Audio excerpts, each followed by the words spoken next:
welcome back to my YouTube channel. So today we are going to discuss examples of curvilinear coordinates.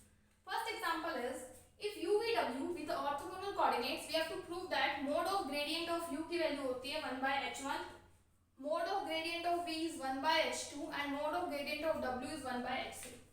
So we know that E1 cap की value होती है h1 into grade u. So यहाँ से हम grade u की value calculate कर सकते हैं E1 cap by h1. So mode of gradient of u means mode of E1 cap by h1.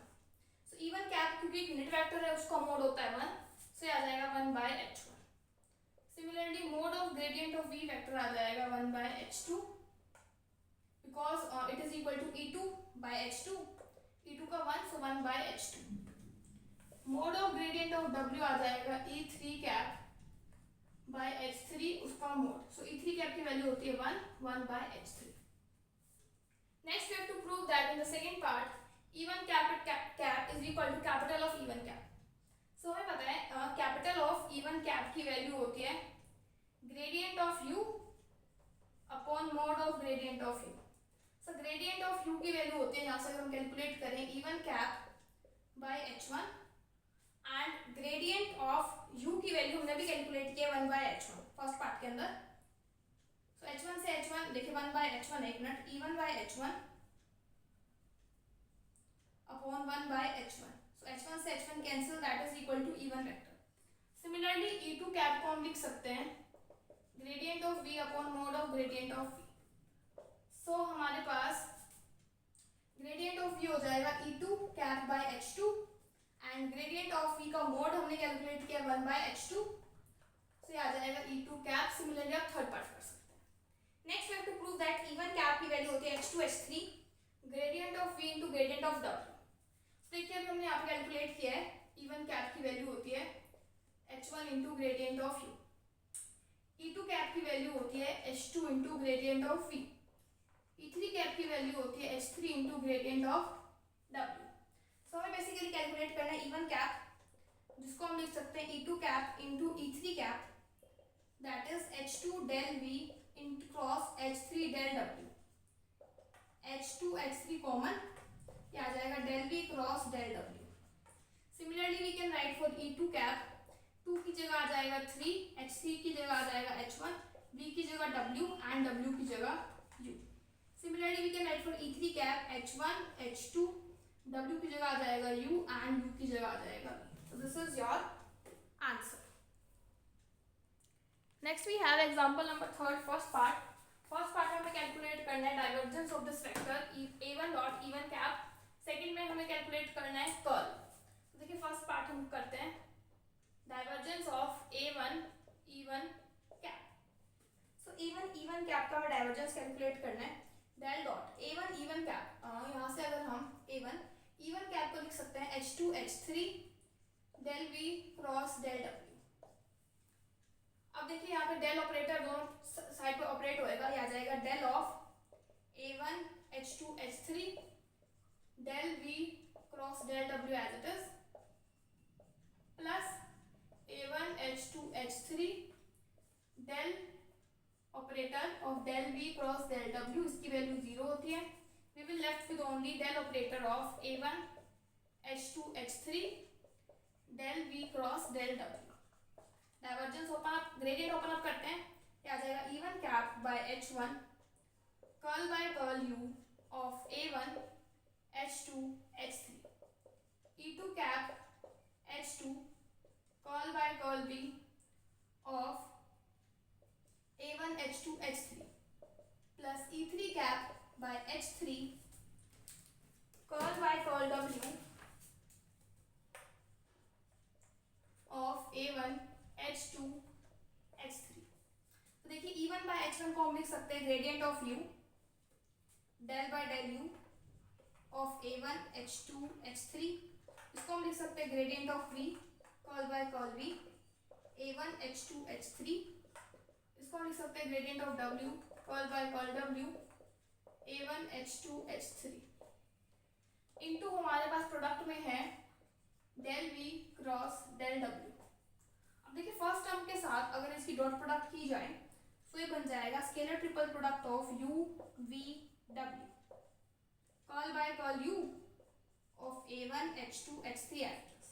Second term के साथ करेंगे, इसमें आ जाएगा डेल V डेल W, तीनों का scalar triple product del V of A1 H2 H3। क्योंकि scalar triple product में अगर दो क्वांटिटी सेम होती है तो स्केलर ट्रिपल प्रोडक्ट की वैल्यू होती है 0, तो इसकी वैल्यू 0 आ जाएगी। सिमिलरली थर्ड पार्ट की भी 0। स्केलर ट्रिपल प्रोडक्ट इसका कैलकुलेट करना है। डेल यू को हम लिख सकते हैं E1 cap by H1, del V को लिख सकते हैं E2 cap by H2, next को लिख सकते हैं E3 cap by H3, del u of A1 H2 H3। तो यहाँ से अगर हम 1 by H1 H2 H3 calculate करें तो स्केलर ट्रिपल प्रोडक्ट रह जाएगा E1 E2 E3, जिसकी वैल्यू होती है 1।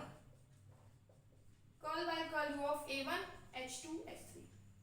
सो फर्स्ट पार्ट में हमें प्रूफ करना था कि इसकी वैल्यू इसके इक्वल होती है, सो हमने प्रूफ कर दिया। सिमिलरली हम A2 E2 के लिए भी प्रूफ कर सकते हैं, बस यहाँ पे साइक्लिक ऑर्डर चेंज हो जाएगा।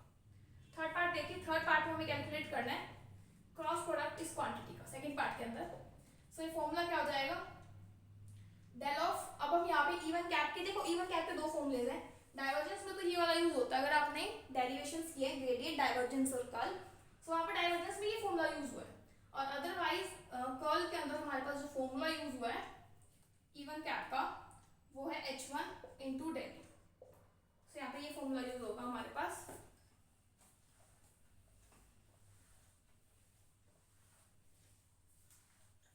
देखिए ये बन जाएगा del operator of A1 H1 dot del plus A1 H1 as it is del dot del u की value 0, gradient of A1 H1 dot del.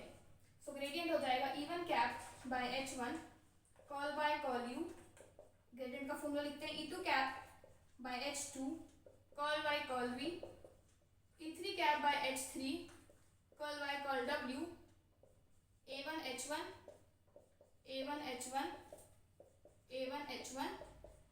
Into del u इसके साथ dot product.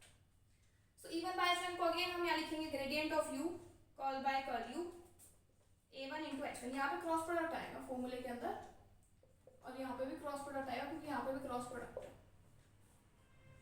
Plus del V curl by curl V A1 H1 W curl by curl W A1 H1 cross del U। So U का U के साथ cross product 0 होता है, सिर्फ ये दोनों टर्म्स रह जाएंगी।